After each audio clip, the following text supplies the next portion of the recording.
سلام بچه‌ها، اومدیم با یه آرایش دیگه و من میخوام که با پایه‌ترین لوازم آرایش بهتون یه آرایش خوشگل و جالب و جذاب که میتونید یه آرایش فانتزیه رو انجام بدید. اول از همه بعد از اینکه پشت پلکتون رو شستید یا حالا پاک کردید، با یه بیگودی خیس و کانسیلر یه زیرساز خوب میزنید و سعی کنید که کاملا یک دست باشه، بخاطر اینکه اصولا آرایش فانتزی سخت‌تره و شما وقتی که میخوای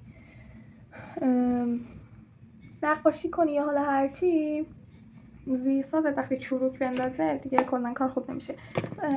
بعد از اینکه کانسیلر رو زدم که قبلش بعد این کار انجام دادم ولی الان انجام میدم، چیبی نداره، به رو خودمون نمیاریم، مثلا اشکال نکنه. ژل ابرو میزنم که ابروام نیاد تو دست و پا، چون شما ابروتون وقتی دیگه شکل بگیره دیگه هی تکون نمیخوره.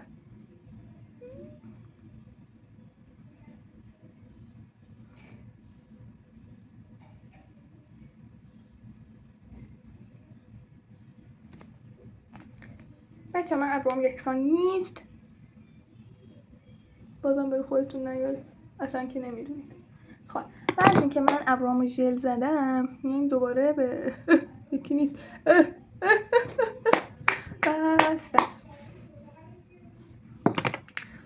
نفس عمیق، هیچ اتفاقی نیفتاده، درست میشه، درست شد خدا رو شکر.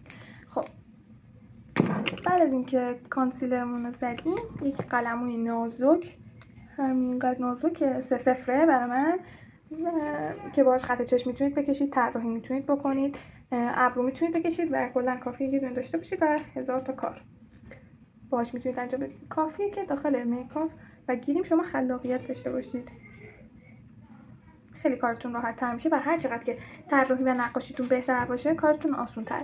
بچه‌ها برای طراحی من میخوام که یک پاپیون بکشم و این پاپیون یا قلب، نمیدونم هنوز چی نمیدونم میخوام چیکار کنم.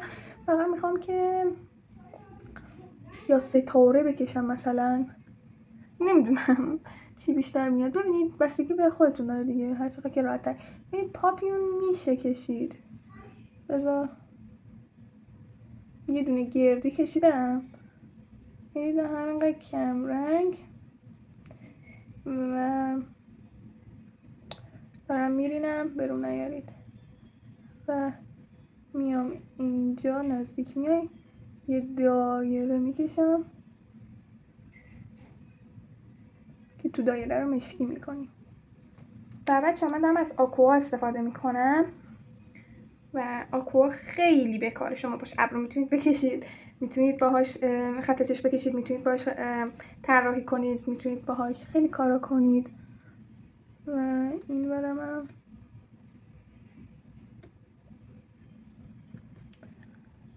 شما خلاقیت داشته باشید.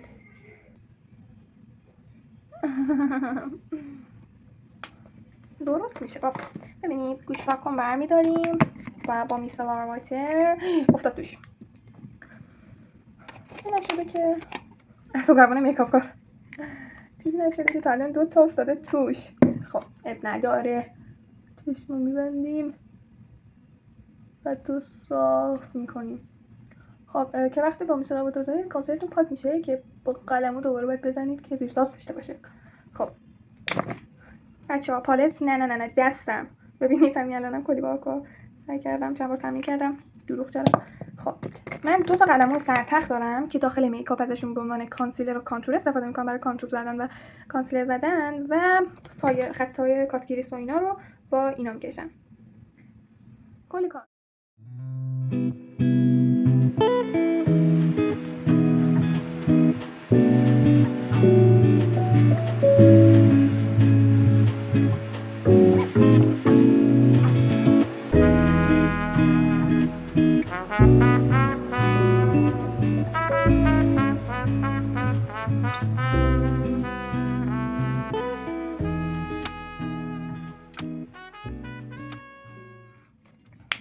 این شاینه که کلا شاینه و من دارم اینو تموم میکنم و این رو انقدر استفادهش میکنم، بقیه اصلا دست نخوردم، فقط این 2 تا، چون شاینه های صورتی هم خیلی قشنگه، خیلی جذابن موقع آرایش کردن. سایه جالبی و حتی با عنوان هایلایتر هم میتونید ازش استفاده کنید. اینقدر شانشون زیاده و من پیشنهاد میکنم این سایه رو. 2 تا سایه دیگه که دارم اینا هن و نمیدونم که از کدوم رنگ بزنم. ببینید باید یه صورتی طور باشه و من میخوام که برم دوباره سراغ همین و از این یا این استفاده کنم، ولی زیرش برای اینکه بتونیم میکس خوب در بیاریم اینو اول من پاک میکنم از اطمینان که هیچ موادی از قبل روش نباشه. کل میسالات رو خالی کردم خودم، میبینید داره میریزه ازش. خب و این که کانسیلر داره روشون، اینو میاریم و پاکش میکنیم. بعد از اینکه قشنگ مطمئن شدیم دیگه هیچ موادی روش نیست، من چرا مطمئن نیستم چرا یه ذره پنبه بیشتر بر نمیدارم. خب حیفم پنبه گرون نه، ولی میخوام که از این بزنم، از این میزنم زیر ساز و برای شاینش از اون استفاده میکنم. حتی بچه‌ها سایه رو هم باید مقدارش رو رو دستتون کنترل کنید و بکشید یه چند بار دستتون که گوله گوله نشه موقع زدن. خب یادم رفت تمیز کنم. اول تمیز میکنیم داخلشو. این خشکه، دارم از خشک استفاده میکنم که کانسیلر هم پاک نشه.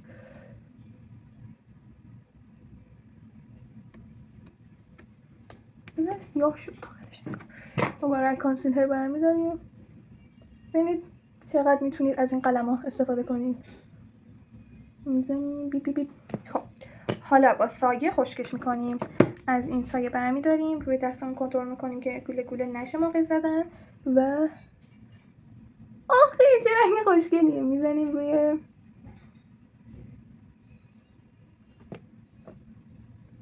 بچه‌ها. من دارم چشممو خیلی دستکاری میکنم، یعنی که خیلی دارم باش برمیرم، پس باید لبمون یه چیز کاملا نود باشه وگرنه اصلا به سایمون نمیاد و خیلی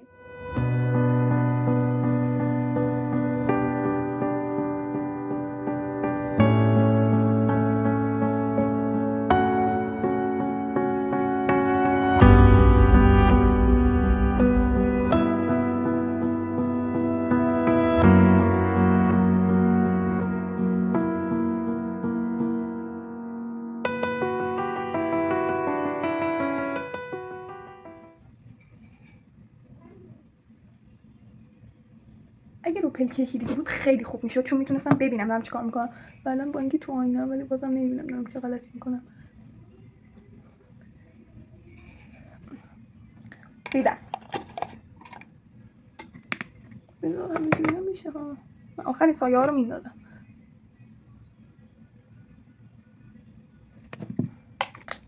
قشنگ با اینا پاکش میکنیم که قشنگ کانسیلر بزنیم دیگه کارا نداره. خب احساس میکنم کورم وقتی این چشمم میبندم. و حالا دوباره از قلم ها استفاده میکنیم برای کانسیلر زدن، چون که اگه بخوام اینجوری بزنم میخوره به طراحی زیبام.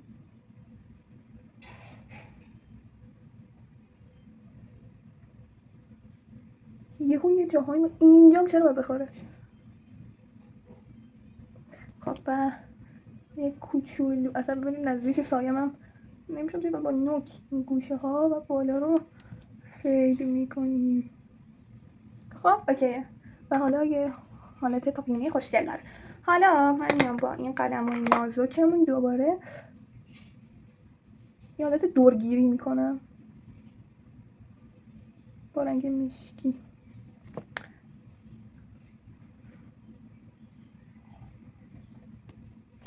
بچه‌ها الان خیلی ها دیگه از آکوا استفاده نمیکنن، ولی من همچنان آکوا رو بهتون پیشنهاد میکنم به خاطر اینکه به نظر من بهتره و کار کردن وقتی تو قلقش دستت بیاد خیلی خط چشمای ماژیکی و اینا راحت تره و انقدری که آکوا کاربرد داره خط چشم کاربرد نداره. خب ببینیدش خیلی خوشگل شد. بعد از اینکه اینو کشیدیم میریم سراغ زیر چشممون دوباره با همون و کانسیلری که من رو دستم زدم زیر. خب ببینید اینجا از حافظه میاد، اینو پاک میکنیم. زیرش من از اسمش هم یادم کاراکتور میزنم.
خب بچه‌ها ببینید این چشمم انجام مناسب نیست، یعنی اینکه نسبت به آرایشی که دارم من باید طراحی که کردم دیده بشه، ولی وقتی موجه رو بلند می‌ذارم دیده نمیشه. در نتیجه تصمیم گرفتم موجه‌های خودم رو فرموژه بزنم و ریمل.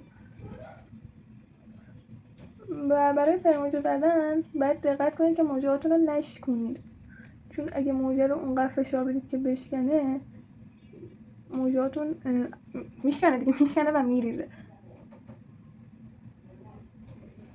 ببینید به نظرم همینقدر موجه کافیه.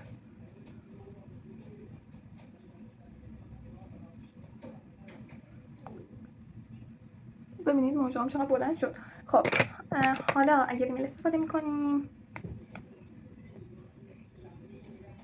در اصلا اصولی نیست که این مدلی که من دارم ریمل میزنم ریمل بزنید و باید پشتش چیزی بذارید ریمل بزنید یا شستتون رو بذارید، ولی من تسلط ندارم اونجوری و فقط برای مشتری تسلط دارم اونجوری کار کنم، چون رو چهره خودم نیست ترجیح این کار نمی کنم، ولی بهتره که برای اینکه طراحیتون خراب نشه این کار رو انجام بدید. اگه که میخواید جایی برید یا قراره برید توی یه جمعی، به نظرم که این کار انجام بدید که طراحی که کردید خراب نشه.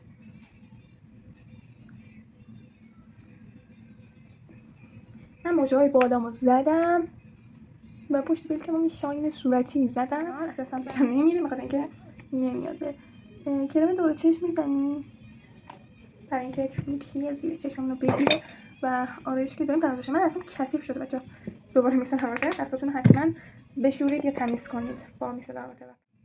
به صورت ضربه‌ای کرم دور چشم رو میزنیم که یه کوچولو خشک بشه.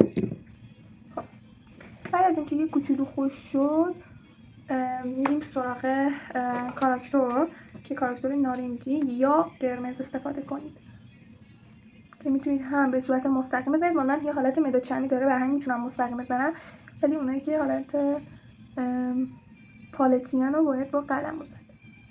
قشنگ میزنیم اینجوری که کاور کنه.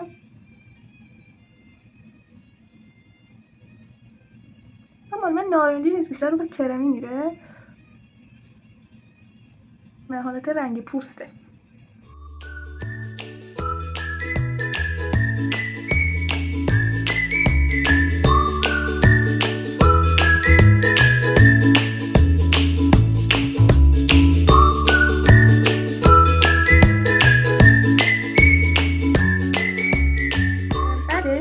از این استفاده میکنم که هم لوسیون آبرسانه هم ضد آفتابه و چند تا کارو با هم برام انجام میده، مخصوصا برای کسایی که آرایش روز میخوان انجام بدن و توی آفتاب قرار برن. گزینه خوبی میتونه باشه برای زیرساز میکاپ. لازم نیست همشو بزنید، شما میتونید فقط اسپرر بزنید یا فقط این لوسیون رو بزنید، ولی برای ماندگاری بیشتر بهتره که همه رو با هم استفاده کنید و درست ازشون استفاده کنید.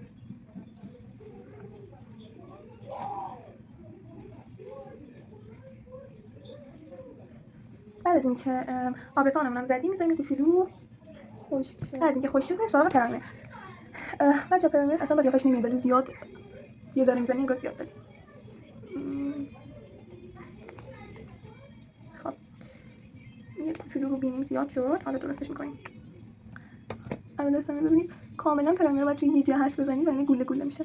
اینکه پرایمرمون رو زدیم میریم سراغ گیریم کردن که میشه پوشوندن نقصا. برای پوشوندن نقصا من یه جوش قرمز دارم که از رنگ سبز استفاده میکنم برای پوشوندن قرمزی زیاد. یه دونه که خیلی کمتره باز اینجا روی بینی و اینجا اینجا اینجا اینجا اینجا بانان این نوجوان اینا جوشایی به صورت منه. و با یه بلندر بلندشو میکنیم. یه کوچولو اینو سبزی و بمونه برای اینکه رنگشو خنثی کنه. یه کوچولو میزنیم که فقط از اون سبزی زیاد دراد. بعد از اینکه جوشامون رو کاور کردیم یه مکانایی که میخوایم کانسیلر بزنیم اینجا روی اون قسمت هایی که سبز زدیم و کانسیلر میزنیم.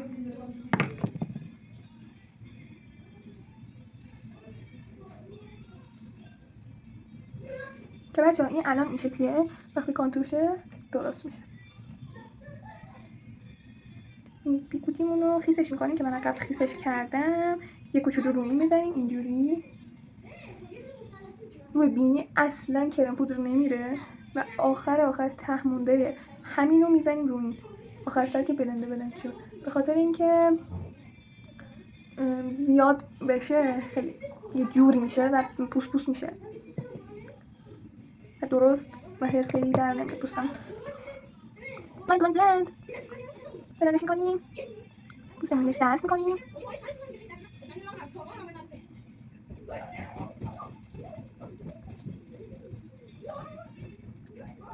قشنگ انقدر میزنیم تا کاملا بلندش میکنیم تا یک دست بشه، نه اونقدری که زیاد تو خورده این بره، نه اونقدری که پوستمون یک دست نباشه. و ادامهش حالا هرچی مونده حالا میایم روی میزنیم و اصلا به هیچ عنوان زیاد نباید کرم پودر روی بینی بیاد، چون بینی رو کلا ما تو چهره چرب در نظر میگیریم. در قسمت چرب نباید زیاد کرم پودر بخوره و کرم پودر مخصوص خودشه داره. بعد از اینکه یک دست کردیم پوستمون رو میایم سراغ کانتور. من این کانتور رو دارم که یه کوچولو برای من زرده و میام یه کوچولو اینجوری میام سعی در گونه سازیه. کوچولو میام پایین‌تر سعی می‌کنم که گونه سازی کنیم.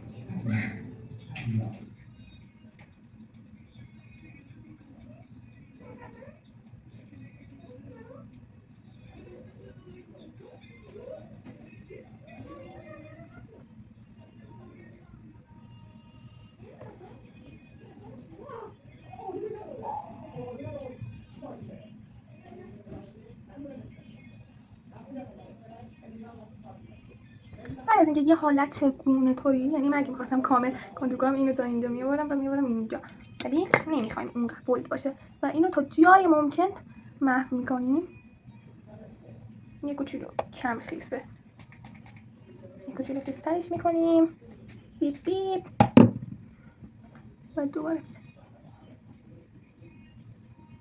و اصلا نمی‌ذاریم خطی بمونه، محو میشه همه این خطا. یعنی این برام هم همین کارو میکنیم. ببینیم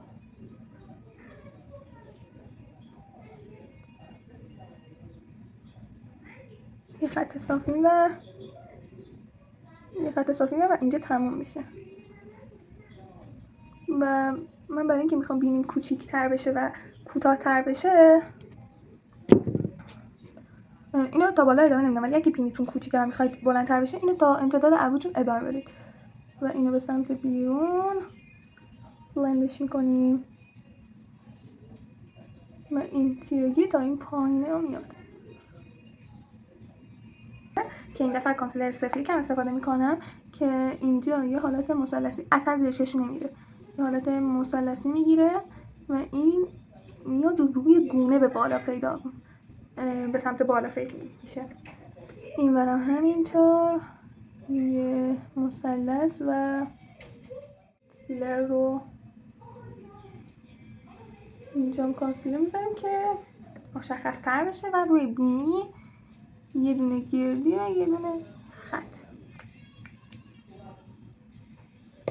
با این میایم اینجوری پیپ پیپ پیپ پیپ میزنیم.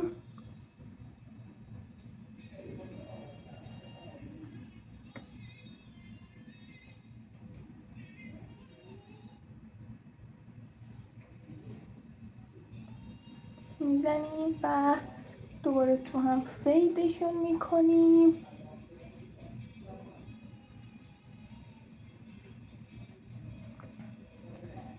زیر گونه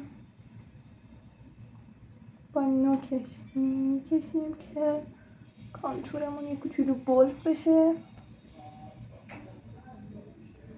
کانتور گونه‌مون یه کوچولو بولد، یه کوچولو، خیلی نه، که اینجا یه حالت گونه طور داشته باشه.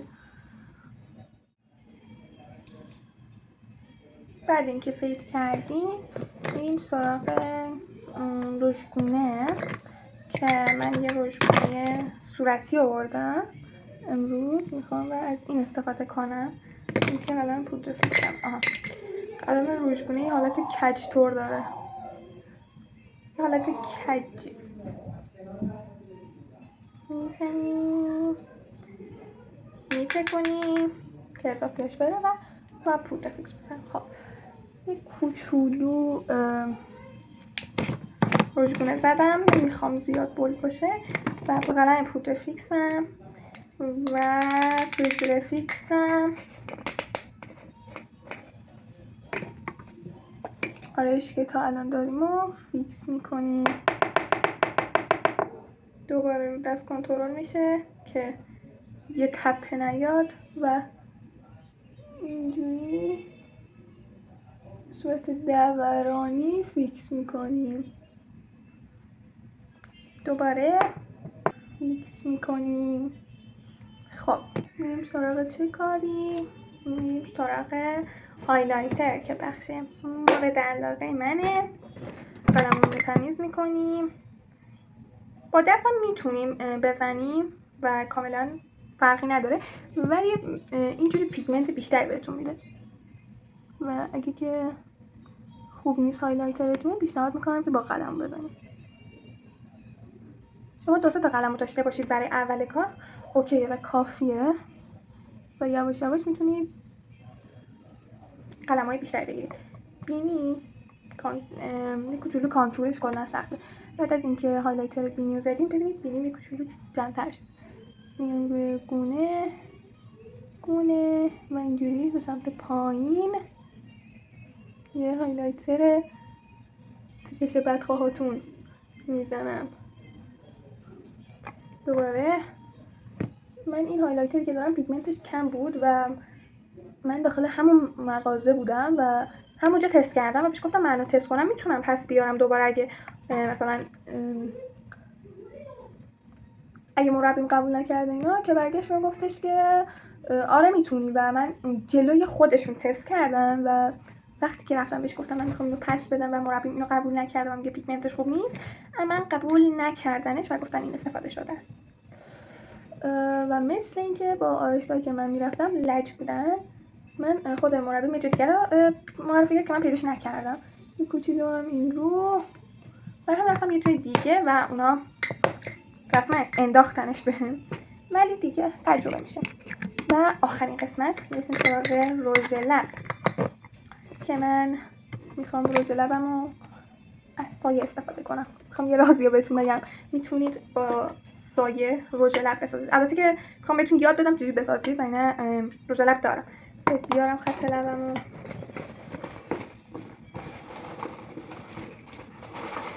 این یکیش خط لبه، این سبز خط لب و این دوتا رژ مدادیه که من میخواستم از این که یه کوچولو نوده و از این برای وسط لبم استفاده کنم. ولی میخوام بهتون یاد بدم با سایه، یعنی شما یه سایه داشته باشید میتونید حتی هایلایتر هم بزنید باهاش، رژگونه بزنید باهاش. و برای ساخت رژ لب از رنگی که دلتون میخواد برمی‌دارید و با بالم لب یا بوش واسه من یه دونه بالم لب اینجوری دارم که حرارتی و صورتی میکنه و به درد نمیخوره برای رژ لب درست کردم، ولی میتونید از بالم لب یا وازلین لب که فکر کنم اینجا هستش، آره، میتونید از وازلین لب یا بالم لب استفاده کنید و ساگر یه کوچولو بتراشید و اینا رو قاطی کنید و یه رژ لب درست کنید. که من میخوام الان با این رژ لب خط لب بکشم.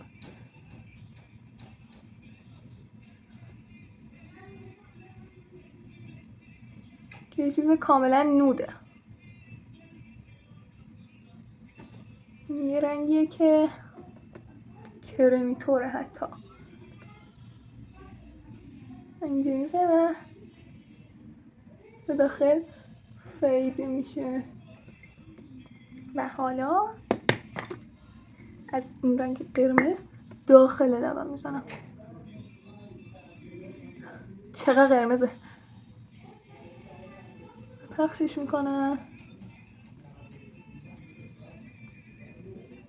من یه ذره لبم خشکه و وازلین لبم برمیدارم. حتی با وازلین عادی هم میتونید این کار بکنید، میتونید از اونم استفاده کنید و مشکلی فکر نمی‌کنم پیش بیاد چون وازلینه دیگه. یه رنگی ببینید رنگ لبه تقریبا، یه کوچولو اینجوری میزنه. اول میخواستم وسط لبم قرمز کنم ولی پشیمون شدم. رژ لب کاملا رنگ نود زدیم، میتونید فیکسش کنید، یعنی یه دستمال کاغذی بذارید روش فیکسش کنید که من دستمال کاغذی ندارم و همینجوری میزنم که یه رژ لب مات دارید اون موقع. و اگه که براق دوست دارید میتونید فیکسش کنید که ماندگاریش بالاتر بره و دوباره روش برق لب بزنید.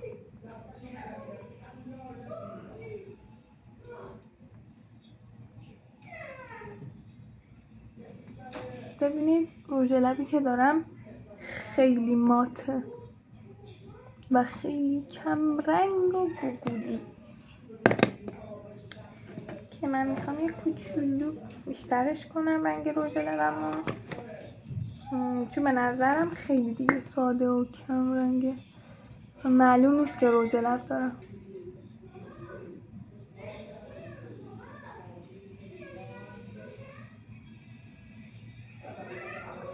یه کوچولو و تمام. این شده از فاینال آرایش. بریم که با هم موهامونو درست کنیم و بیایم. برای استایل موهام به 3 قسمت تقسیم کردم و قسمت جلوی موهامو کلا جدا کردم. ببینید اینجوری خیلی قشنگه ولی ترایون دیده نمیشه. در نتیجه 2 تا کش به دلخواه برمی‌دارید و اینو میبرید اینجوری بالا و اینجوری میچیپید و اینجوری میکنید و همزمان میچیپید و اینجا وای میستید و گره میزنید.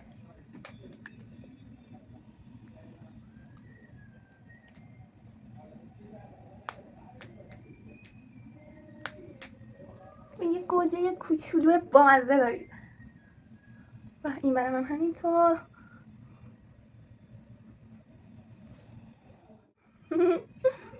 خیلی بامزه شد، دوستش دارم. حالا موهامونو باز